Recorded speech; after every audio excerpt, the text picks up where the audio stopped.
Today's interview is on the subject COVID-19 and India.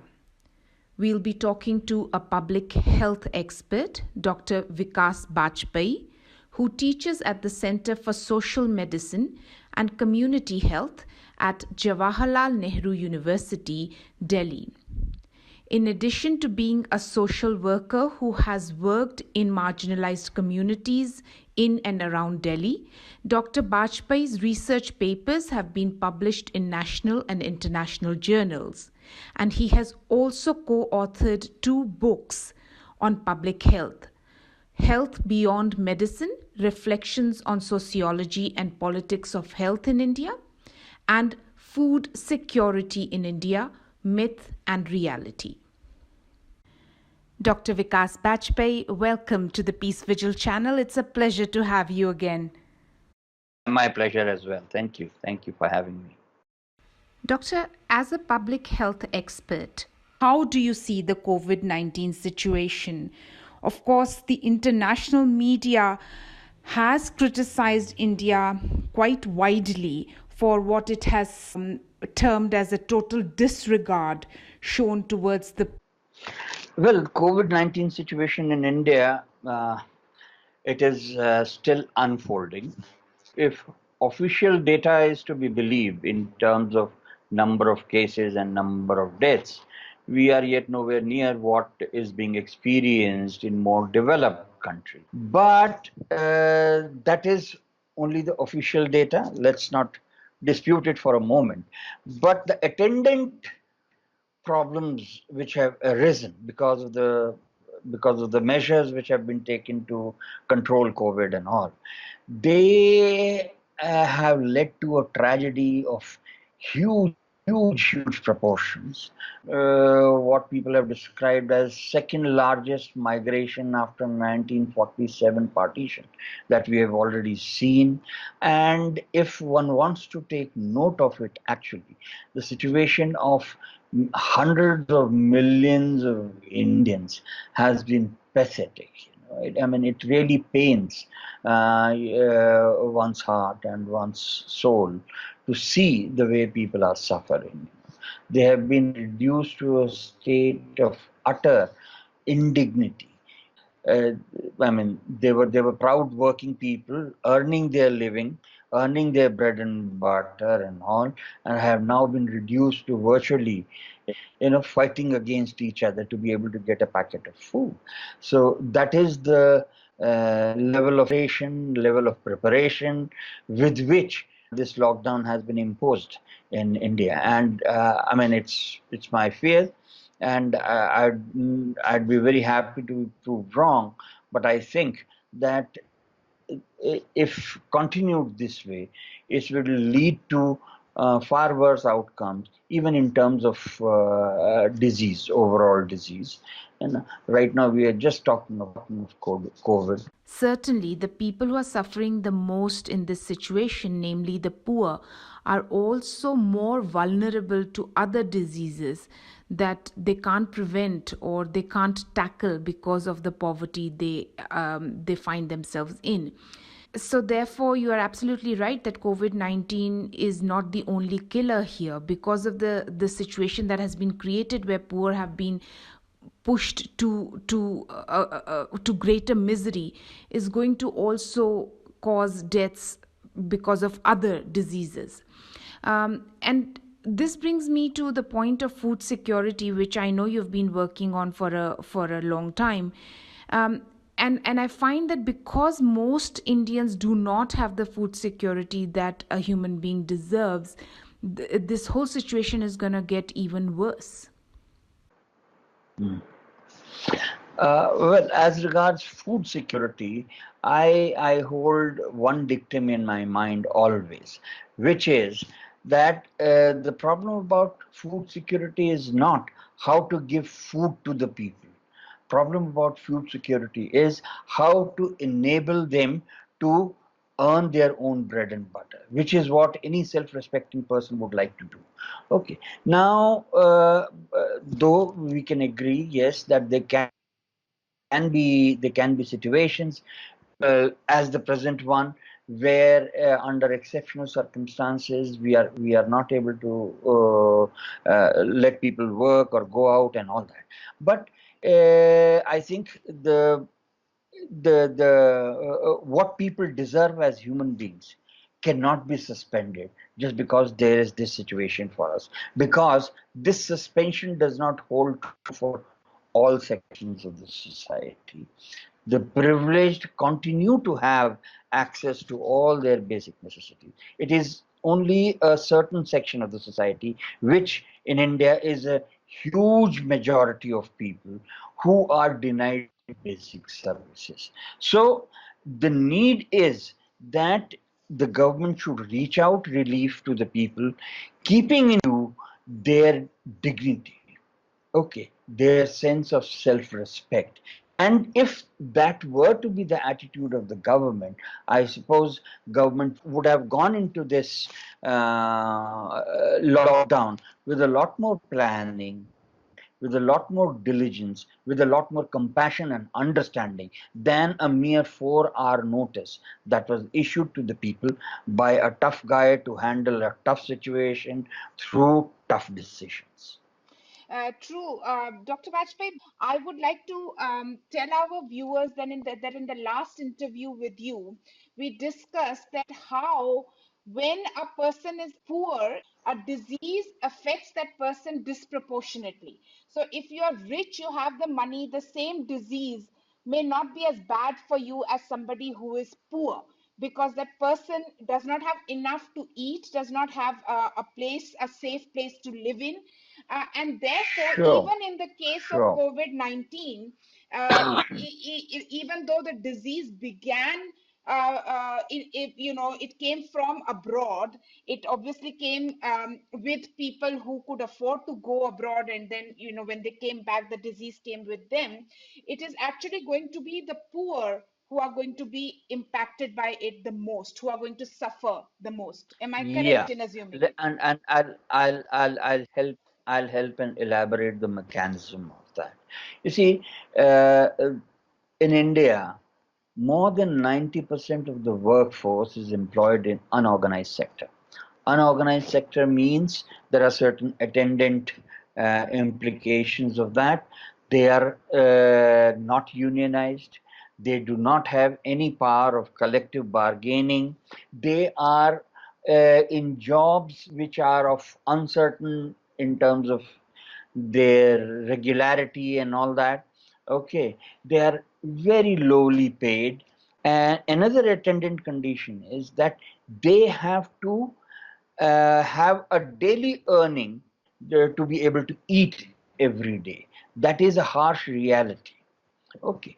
Now, on top of this, if you see, compare security expenditure in countries which are at the moment appear to be far worse affected by COVID, many of the European countries and US itself.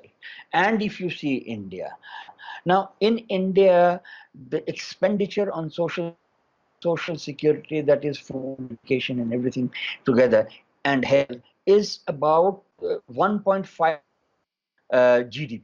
Whereas in European countries, it goes up to 27% to 28% of the GDP. In US also, expenditure on social security is to the extent of 18% of there. And of course, when we talk of social security and the minimum needs, the way they are defined in Europe and America, are far more encompassing than the minimum needs we define here in India. Okay, so now you see this COVID may well have come from people who go abroad and all that, and they brought the virus from there. But then in the cities, as we are seeing, and that there are areas which are very densely packed, very densely populated with people, areas where people suffer from all kinds of insecurities. Okay, food insecurity being a very important factor right now. Whole world is talking of herd immunity or immunity through vaccine and all those kind of things. Okay, but if people's food, if their nutrition itself is undermined. You can't expect any kind of immunity to build in them. Okay, I mean, if they contract the disease, then disease can potentially be more fatal with them. Okay, we are propagating washing of hands and all that, but there are so many colonies in Delhi itself where really the people have to actually fight it out every day with each other to be able to get their 2 buckets or 3 buckets full of water to be used. And that water has far more necessary demands on it than the demand of maintaining bodily hygiene. Okay, so all these factors are there. How can one be negligent or so careless as to not be able to take this into account? So what we are seeing right now, you see, day before yesterday in Surat, thousands of workers, they came out on the streets because they had not been paid, they do not have money, they are not able to buy any food, and they are virtually going hungry. They came onto the roads, police beat them up, 81 workers were arrested, cases filed against them, and in those cases there are 3,000 unnamed included as part of the FIR. So this is what is really happening. I mean, do we call that we are giving relief to the people? Okay, and someone even referred to them as some official they referred to them as vagabonds. Okay, so the people who live by the sweat of their brow are actually the ones who are now getting browbeaten, and they will be browbeaten by the administrative machinery. They will also be the most hard hit by the disease were it to enlarge in its scope. Dr. Bajpai, one thing that has become clear with this situation of COVID-19 all over the world is that even if you yourself have resources and can ensure that you get enough food and you are in a safe place, you're not really safe because you do, after all, have to interact with people outside, whether it's through the food supply chain or anything else. Um, and therefore, even from the point of view of self-preservation, it is important that we invest in better living conditions for all rather than just for ourselves, because things can spread from one person to another. You see, first of all, let me tell you that the most common thing we learn from history is that we learn nothing from history. Okay. I mean, I teach public health, and I know that most of the public health measures, the public health as a discipline, came into being only when the rich in the Western countries, more developed, initial industrializing countries, they realized that the public health is not just a matter of giving better living conditions or improving the health of the working masses. They also realized that their self-interest lies in it because workers' productivity will be low, they will keep falling sick, and that will come at a huge cost to them as well. So they initiated many of these public health measures. But then, as one goes along, perhaps we lose sight of this and get back to get back to it. I don't mean all the people. I mean those who control the society. They get back to their ways. Okay, so that is one big lesson we need to learn. It is in our personal interest. It is in our collective interest to have a more caring public health system. And when you talk of health systems go far beyond providing just medical care. Health system would include your jobs security, education, it will include housing, it will include food security and all those kind of things. So we have to essentially become much more caring societies. I can tell you with respect to India, we have had in the recent past and even earlier also very bombastic kind of announcements, Ayushman Bharat, this, that, and all, which at best, if at all one were to presume that they would be implemented in letter and spirit, where they talked only of giving curative care to the people. And one very conveniently loses sight of this, especially the mandarins in the health establishment and all, that 60% of the beds in public sector and 70% of the hospital beds in private sector, they are located in the top 20 cities of India. Not even 20% of the cities, just top 20 cities of India. So just imagine, I mean, if this tragedy strikes each and every nook and corner of the country, or even many of these big states like UP, Bihar, Jharkhand, and all, where health infrastructure is in shambles, really, okay, what calamity is going to come? If we have to overcome all of this, well, the least that is required is that we go back to doing what was done after World War in many of these European countries. Politically speaking, I would want to go far beyond, but then that's not the point over here. But establish a welfare state, a caring state, which takes care, which at least ensures that every a human being will have a life befitting of human dignity. Okay, and that is the least that a state ought to be doing for the people. So, and which would require reversal in many of these policies which are being currently pursued. Dr. I Bajpai, do think you think, people yes, are no, go ahead, please. people across the world are realizing. People across the world are realizing this. In Spain, they didn't wait long. They nationalized all their private hospitals. Okay, because when it comes to this kind of a situation, everyone knows that it is the public sector, it is the collective will of the people that will make a difference, not the profit sharks. In India, private hospitals have started closing down rather than rising up to the occasion to pitch in their efforts. Okay, they're closing down. So right now, whether we want it or not, we like it or not, the only recourse, if I were to fall sick, is that I run to a public hospital designated for COVID patients. That is true. So And we are this is finding that in a country like England, which does have quite an expansive healthcare system in the form of NHS, that it is the system that has actually saved millions of lives. The situation in the UK would have been far worse if they did not have NHS.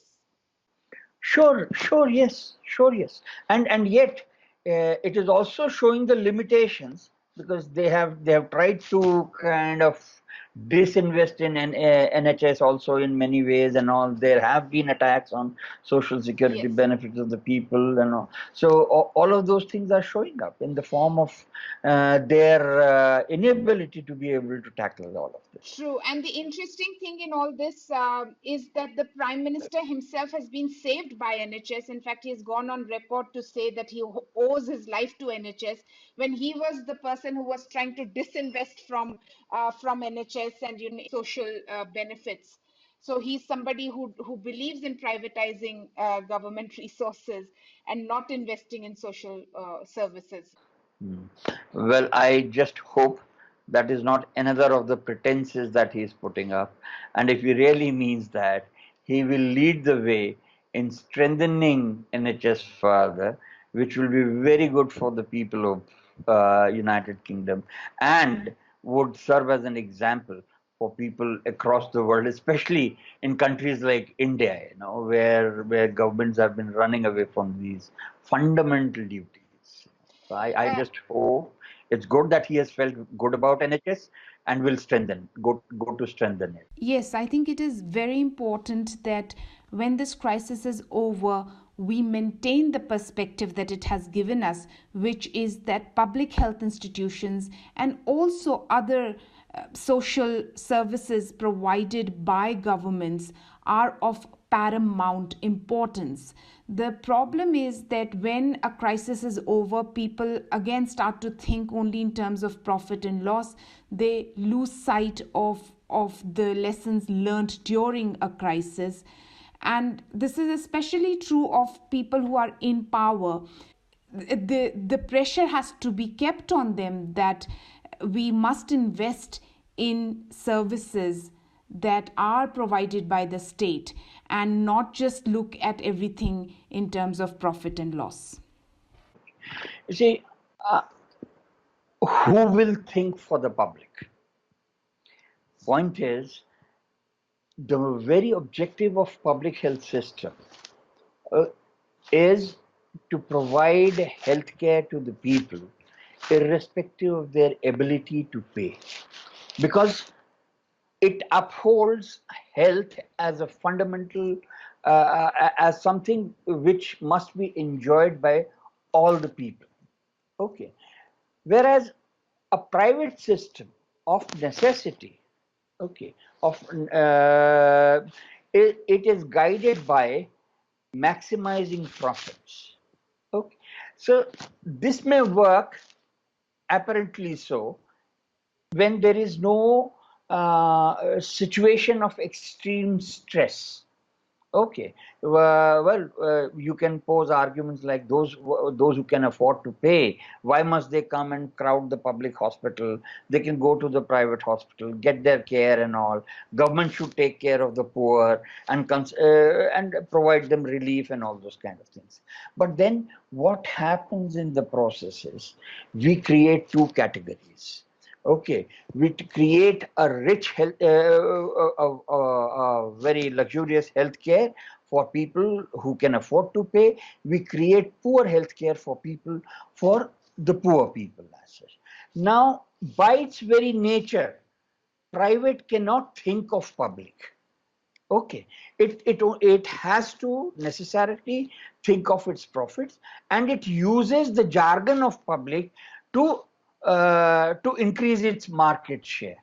Okay, whereas it is only a public hospital which is capable of, or a public health system which is capable of thinking of people as such, of and if it is well taken care of, if we invest in building public health systems, which includes not just hospital, but we health education institutions, public health institutions, public health research institutions and all that.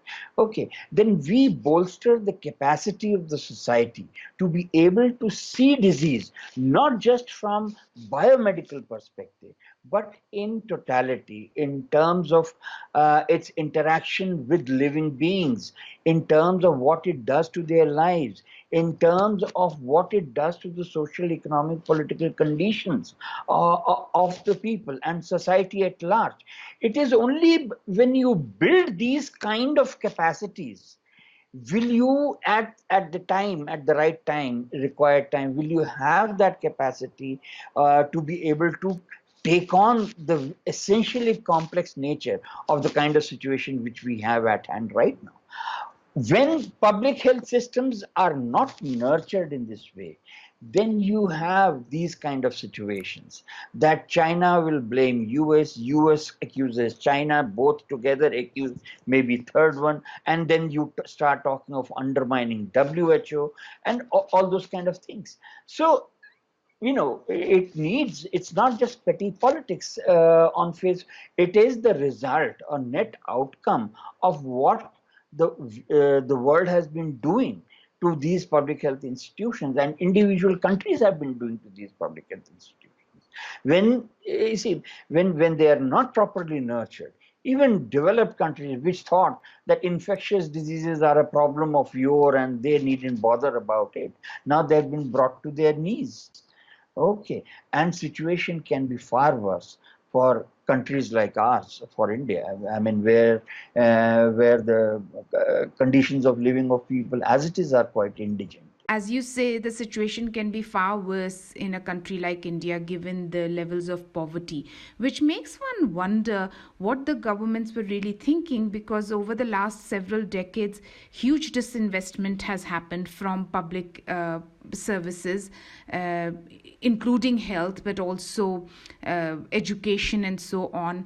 And especially the last few years, I think, have been worse. Well, I would say that all the governments of various parties, all the ruling class parties, they have been climbing the same staircase. Okay, only that this government is doing it far more unabashedly than what others have. And the result is that the others are also in no position whatsoever to be able to kind of, appear credible on this count before the people. So that is one thing. And certainly, the point also is that it's not just privatization and all those kind of pro-business policies, but this government also has a very reactionary, avowedly reactionary social agenda and all that, which complicates the problems that we are facing in this country. So naturally, I mean, responding, being able to respond to a pandemic of this scale, of necessity involves that you are able to arouse the potentialities of people as a whole, not a society that has where you keep pushing the wedge deeper on communal fault lines, on fault lines of caste and all those kind of things. And unfortunately, we are continuing to see that even during the midst of this epidemic, pandemic in India, where a particular community is being blamed for spreading it. And this has gone deeper. This has gone very deep. A crisis of this magnitude should make it clear what is wrong with our systems, why they need to be changed, and so on.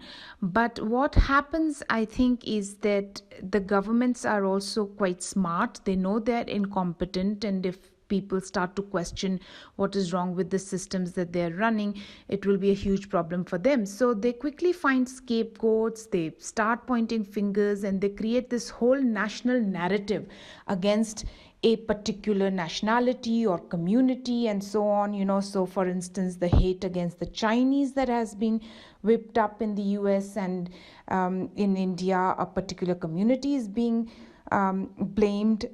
These are all diversionary tactics, and hopefully people can see through them right now. Well, of course. I mean, I needn't say it of my own. The President Trump himself admitted that he's a cheerleader for his country, for his people, and all that. So, cheering them up is what is his business, not telling them or appraising them of the truth, and preparing, putting in the best effort in light of truth. So he's cheering. And our Mr. Modi is one of his very close chums. And recently President Trump has, shown him that how he must win his friendship by allowing the export of hydroxychloroquine from India, which could possibly be required over here itself for our own consumption. So all these things are there, they are happening, and they use every diversionary tactic. Dr. Bajpai, we look forward to talking to you again in the near future to learn more about public health. We are very happy that you were able to take this time out to talk to us, and I wish you best of health in these times. Thank you. Thank you very much. Thank you. You were listening to a Peace Vigil interview with Dr. Vikas Bajpai, a public health expert, on the subject COVID-19 and India. Peace Vigil works for peace education. To help us in our efforts to make such programs and distribute them, please do subscribe to this channel. Thank you.